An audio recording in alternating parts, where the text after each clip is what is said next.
Guys what's up. तो आज हम लोग बात करेंगे ऑस्टियोक्लास्टोमा की।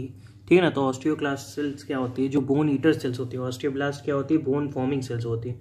तो ऑस्टियोक्लास्टोमा की बात करेंगे। ठीक है ना। तो ऑस्टियोक्लास्ट का ट्यूमर हो गया। तो रिलेटिवली अनकॉमन पहले तो ट्यूमर होता है, बहुत ही अनकॉमन ट्यूमर टाइप का ये होता है।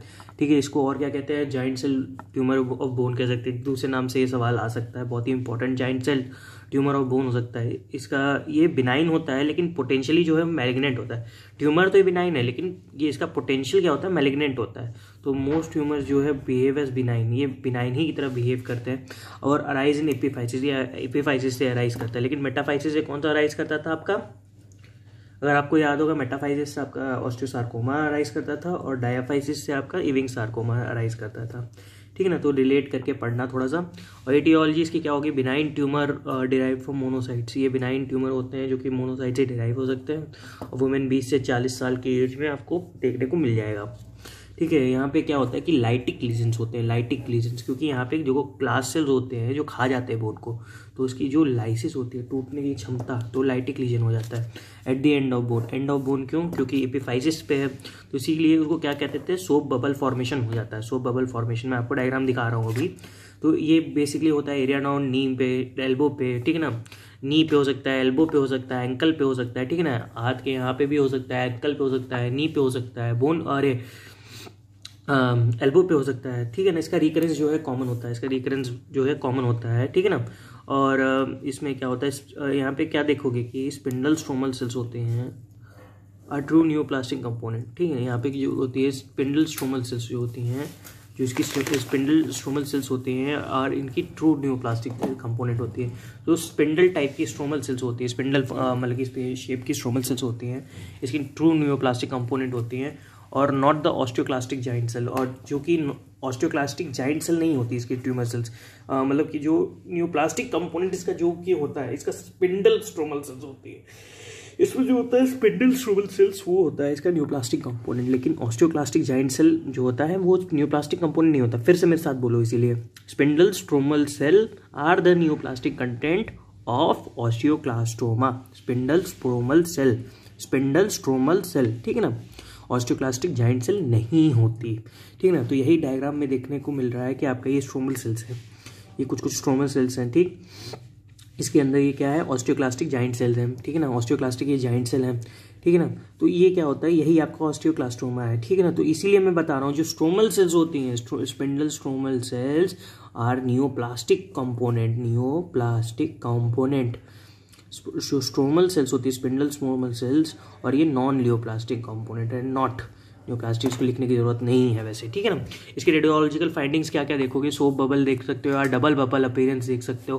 ठीक है ना। तो इसका एक मैं आपको डायग्राम इसका एक मैं दिखा देता हूँ कि देखो एपिफाइसिस पे होता है। ठीक है ना। सोप बबल फॉर्मेशन दे दिया। तो ये क्या होता है? जाइंट सेल ट्यूमर होता है, जाइंट सेल ट्यूमर ऑफ ऑस्टियोक्लास्टोमा। ठीक है ना। अब इसमें एक चीज़ ये देखो कि ये जाइंट सेल आपको दिखा दी मैंने। जाइंट सेल के अंदर ये क्या है? स्ट्रोमल सेल्स हैं।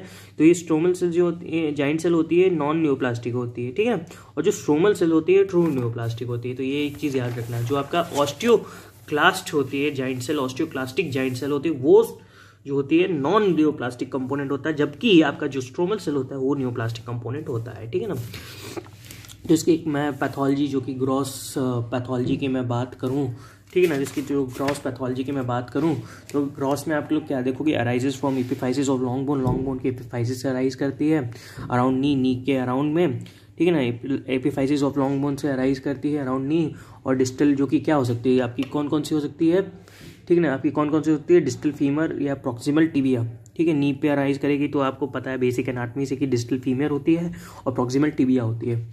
ठीक है। और लार्ज होता है, रेड ब्राउन होता है। ये अगर देखने में इसका ग्रॉस कंपोनेंट्स देखोगे क्या होगा? लार्ज होगा, रेड ब्राउन होगा। ठीक है ना। लार्ज है, रेड ब्राउन, और सिस्टिक डीजनरेशन हो जाएगी, नेक्रोसिस हो जाएगी, हेमरेज। वहीं यहाँ पे भी आपका सिस्टिक डीजनरेशन, नेक्रोसिस, हेमरेज देखने को मिल सकता है। ठीक है ना। जैसे आपका ऑस्टियोसार्कोमा में देखने को मिला था। ठीक है। और इसका अगर माइक्रोस्कोपिक फीचर देखने की कि यूनिफॉर्म ओवल मोनोन्यूक्लियर सेल्स होंगे। यहाँ पे यूनिफॉर्म मोनोन्यूक्लियर ओवल सेल्स होते हैं। ठीक है ना। मैनी माइटोसिस बहुत ज़्यादा होती है। ओवल मोनोन्यूक्लियर सेल्स होते हैं, मोनोन्यूक्लियर क्योंकि वहाँ पे मोनोसाइट से एनालाइज करते हैं, benign tumour derive from monocytes और मोनोन्यूक्लियर सेल्स ओवल यहाँ पे होंगे from oval mononuclear cells, mono एक ही न्यूक्लियस वाले जो मोनोन्यूक्लियर सेल्स होंगे मैनी माइटोसिस के प्रेजेंट हो। Spindle shaped osteoclast type giant cell present, ठीक है ना, ये spindle shaped osteoclast type giant cell present होते हैं जिसके अंदर कम से कम मोस्टली 100 न्यूक्लियाई हो सकते हैं, ठीक है ना। ये एक दो चीज़ देखोगे कि oval uniform oval mononuclear cell और spindle shape osteoclast type giant cell. ये क्लिनिकल फीचर पेशेंट कैसे आएगा कि डॉक्टर साहब हमको जॉइंट पेन में हो रहा है और कुछ अर्थराइटिक सिम्टम्स आ रहे हैं और फ्रैक्चर्स कुछ है, तो उसको अगर फ्रैक्चर देखोगे तो एपिफाइसिस पे फ्रैक्चर, एपिफाइसल फ्रैक्चर देखने को मिलेगा और कुछ अर्थराइटिक सिम्टम्स रहेंगे और उसको जॉइंट में पेन होगा, ऑब्वियस सी बात है। इसका ट्रीटमेंट क्या करोगे, सर्जिकल एक्सीजन कर दो, ट्यूमर का सीधा निकाल दो। प्रोग्नोसिस में क्या होगा, मैलिग्नेंसी जो होती है इसकी बहुत ही कम होती है, तो इसका कोई ऐसा मतलब वो होता है, लेकिन मैलिग्नेंट इन पोटेंशियल होता है, पोटेंशियली मैलिग्नेंट होता है, लेकिन ऐसा कुछ खास मैलिग्नेंसी इसकी कम होती है।